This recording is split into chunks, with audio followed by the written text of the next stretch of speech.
Assalamualaikum warahmatullahi wabarakatuh. Alhamdulillahirrabbilalamin. Wabihi nasta'inu ala umuri dunya wa din. Wassalatu wassalamu ala ashrafil anbiya'i wal mursalin. Wa ala alihi wa sahbihi ajma'in, amma ba'du.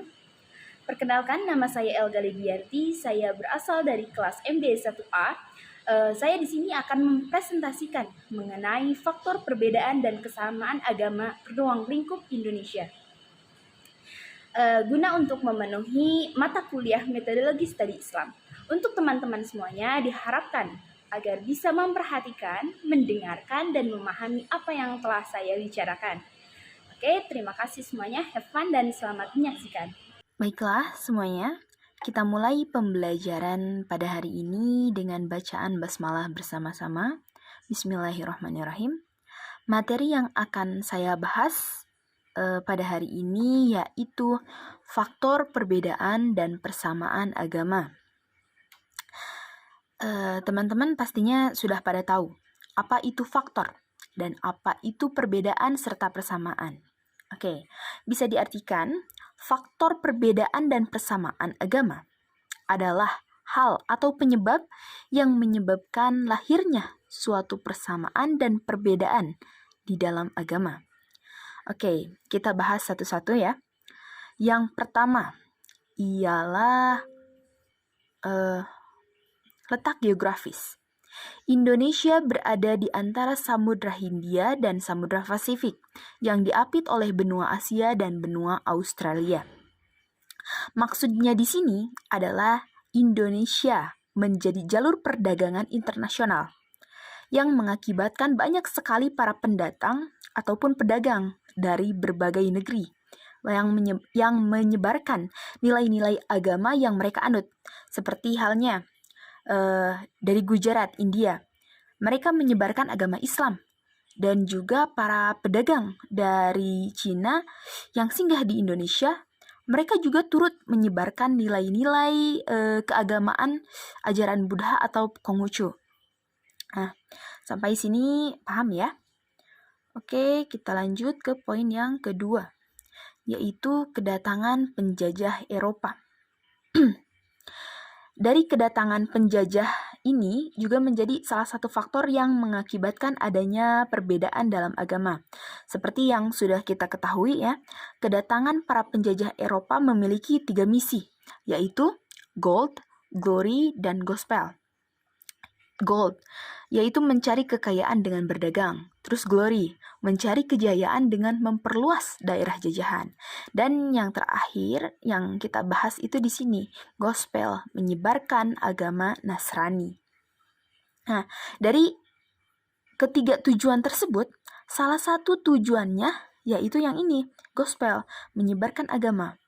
Dalam masa penjajahan, nilai-nilai agama yang dianut oleh bangsa Eropa disebarkan kepada pribumi. Contohnya, bangsa Portugis yang menjajah bangsa Indonesia, mereka itu membawa ajaran Kristen Katolik. Dan juga dari sebelah Belanda, membawa agama Kristen Protestan. Nah gitu, jadi penyebarannya itu melalui gospel yang ini, tujuan dari kedatangannya penjajah Eropa. Oke, lanjut ke poin yang ketiga, yaitu sarana dan prasarana.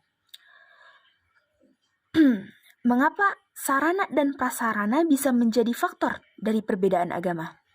Nah, karena sarana dan prasarana inilah menjadi pendukung dari penyebaran agama-agama di Indonesia.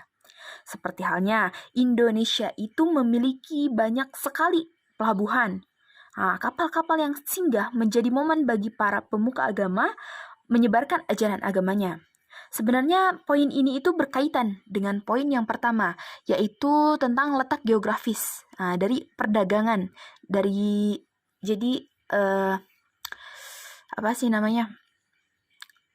faktornya itu berkaitan.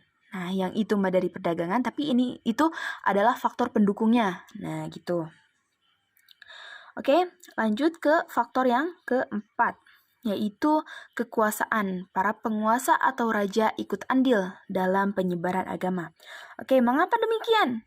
Karena biasanya orang pertama atau orang yang berkuasa yang bisa dikatakan raja atau presiden itu memiliki pengaruh besar terhadap warga negaranya. Jadi raja itu kan memimpin ya. Definisi penguasa raja atau presiden itu memimpin.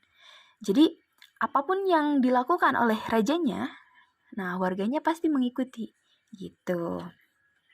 Nah, contohnya itu dulu pada waktu Kesultanan Mataram yang rajanya itu ikut andil dalam penyebaran agama Islam. Nah, yang terakhir dari faktor perbedaan agama adalah keterbukaan masyarakat. Nah, poin ini adalah poin yang paling utama di antara semuanya karena faktor-faktor yang telah kita bahas jika tidak dilandasi dengan poin yang ini, maka akan mempersulit warga menerima keberagaman agama di Indonesia. Nah, warga Indonesia itu memiliki karakter yang kritis dalam menerima ajaran.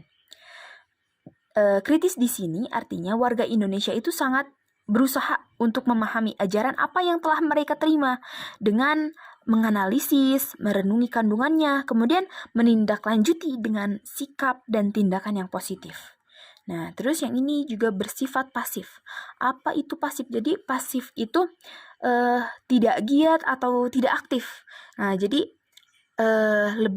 lebih banyak ke lebih terkesan ke diam dan menerima gitu. Diam tetapi menerima. Nah,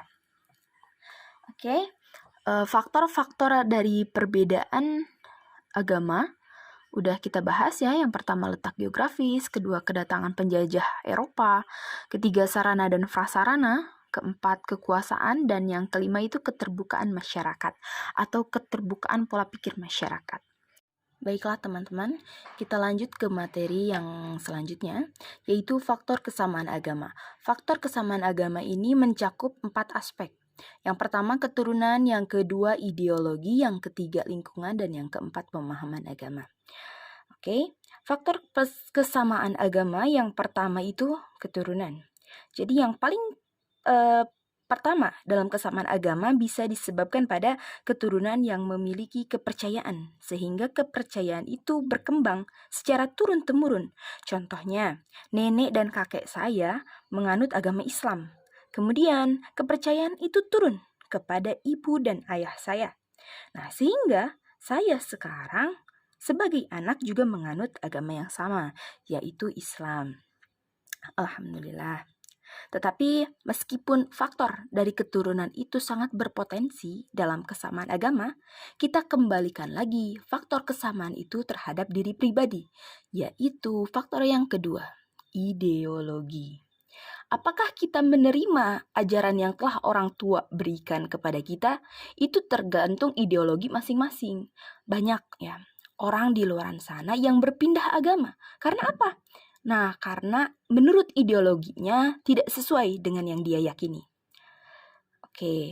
Yang ketiga yaitu faktor kesamaan agama dari lingkungan. Nah, lingkungan ini mencakup adat istiadat dan kebudayaan atau kebiasaan yang berada di masyarakat.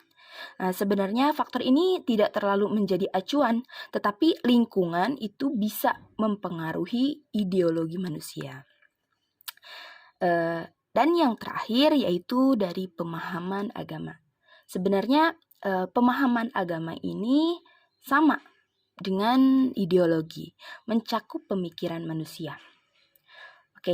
Pemahaman agama berpengaruh terhadap faktor kesamaan agama karena nilai-nilai agama jika tidak dibarengi dengan pemahaman agama tidak akan berarti apa-apa, kosonglah pondasinya atau tidak istiqomah. Nah, sehingga bisa jadi pindah dari agama satu ke yang lainnya. Gitu teman-teman. Nah, alhamdulillah materi yang dibahas dari awal sampai akhir telah selesai ya. Jadi kesimpulannya, faktor perbedaan dan kesamaan agama itu dimulai dari faktor perbedaannya Yang pertama itu dari letak geografis, yang kedua dari kedatangan penjajah Eropa, yang ketiga sarana dan prasarana, yang keempat dari kekuasaan, dan yang kelima dari keterbukaan masyarakat.